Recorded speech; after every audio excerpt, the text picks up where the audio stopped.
Les frères Grimm. Le soleil qui rend témoignage.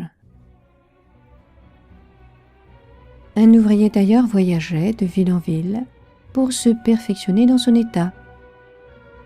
Les temps devinrent si difficiles qu'il ne put plus trouver d'ouvrage et qu'il tomba dans une misère profonde.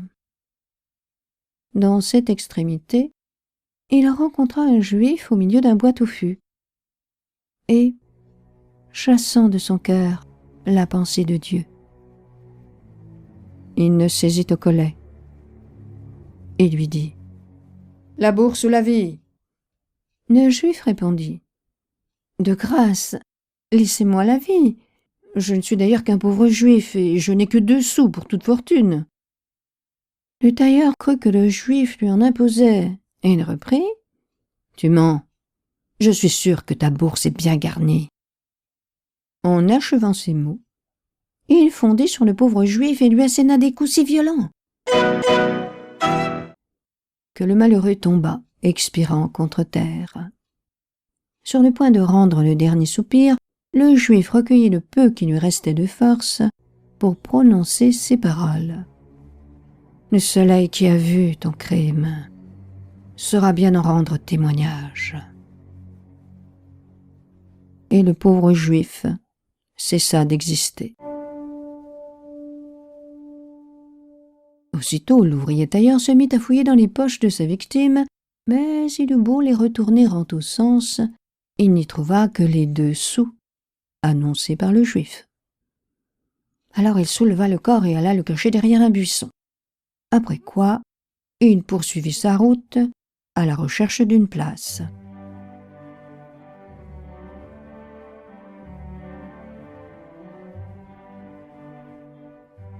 Quand il eut voyagé longtemps de la sorte, il finit par trouver à s'employer dans une ville, chez un maître tailleur qui avait une très belle fille.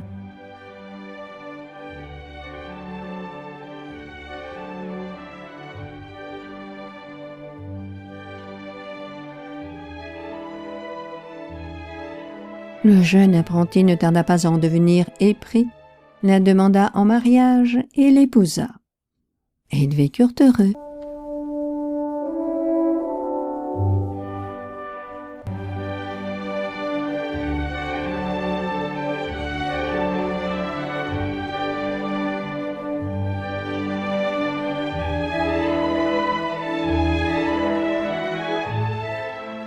Longtemps après, son beau-père et sa belle-mère moururent, et le jeune couple hérita de leur maison.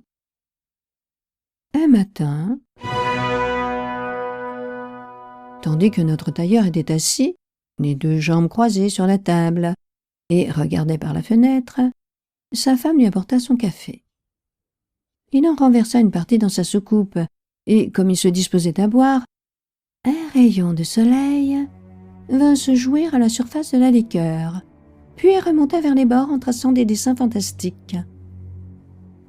Le tailleur, à qui sa conscience rappelait sans cesse les dernières paroles du juif, marmotta entre ses dents : « Voilà un rayon qui voudrait bien rendre témoignage. Mais il lui manque la voix. »« Que murmures-tu là dans ta barbe ?» lui demanda avec étonnement sa femme. Le tailleur, fort embarrassé par cette question, répondit : « Ne le demande pas, c'est un secret. » Mais la femme reprit : « Entre nous, il ne doit pas y avoir place pour un secret. Tu me confieras celui-ci, ou je croirai que tu ne m'aimes pas. » Et la femme accompagna cette réponse insidieuse des plus belles promesses de discrétion. Elle ensevelirait ce secret dans son sein. Elle ne lui en parlerait même jamais plus. Bref, elle fit si bien que le tailleur lui avoua que jadis, dans ses années de compagnonnage, un jour, égaré par la misère et la faim, il avait fait tomber sous ses coups, pour le dévaliser, un malheureux juif. Et qu'au moment de rendre le dernier soupir, ce juif lui avait dit : « Le soleil qui a vu ton crime saura bien en rendre témoignage. » Et c'est à quoi je faisais allusion tout à l'heure, poursuivit le tailleur, en voyant le soleil s'évertuer à faire des ronds dans ma tasse. Mais je t'en supplie, veille bien sur ta langue. Songe qu'un seul mot pourrait me perdre. La femme jura ses grands dieux qu'elle se montrerait digne de recevoir un secret. Or, son mari s'était à peine remis au travail qu'elle courut en toute hâte chez sa marraine, à qui elle raconta ce qu'elle venait d'apprendre, en lui recommandant bien de n'en souffler mot à qui que ce soit. Le lendemain, ce secret était celui de la ville entière.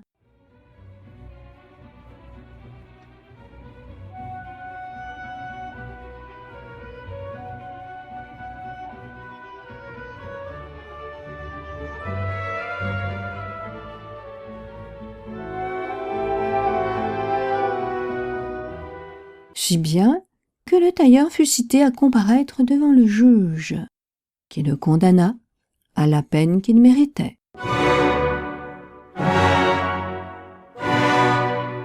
Et c'est ainsi que le soleil, qui voit tous les crimes, finit toujours par en rendre témoignage.